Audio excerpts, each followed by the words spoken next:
ċanfira mill-Speaker tal-Parlament Anġlu Farrugia fil-konfront tal-Midja Laburista wara li s-sit elettroniku tal-aħbarijiet Laburista intalab jikjarifika li l-membru parlamentari nazzjonalista Simon Busuttil mhux kontra l-IVF. Dan wara li Busuttil il-menta mas-sedja li s-sit tal-Partit Laburista dawwar kliemu biskop li qarraq.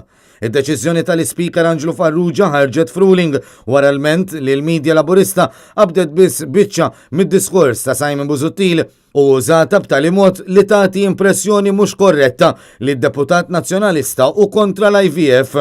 Fl-ilment tiegħu Simon Busuttil iddikjara li kliemu tanġi mdawwar li l-messaġġ li għadda lanqas baqa' jintaraf. Dan kif fil-verità u kienet jitkellem dwar riski marbuta mal-ifriżar tal-embrjuni u s-surrogacy minflok kontra l-IVF.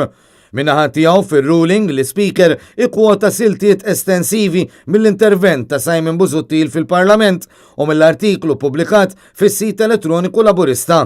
Kien hawn li Anġlu Farrugia talab lill-Midja Laburista biex tikkjarifika li Simon Busuttil u favur l-IVF kif qed issir bħalissa, kif ukoll li d-dikjarazzjoni tad-deputat nazzjonalista kienet kontra l-introduzzjoni tal-ifriżar tal-embrjuni u s-surrogacy. Fuq Twitter, il-kap tal-Partit Nazzjonalista Adrian Delija qal li dan hu każ ta' aktar tidwir u tawwiċ tal-fatti mill-midja u l-magna politika ta' Joseph Muscat, filwaqt li rikonoxxa li jessanna wkoll il-konferma tal-Speaker tal-Kamra tar Rappreżentanti.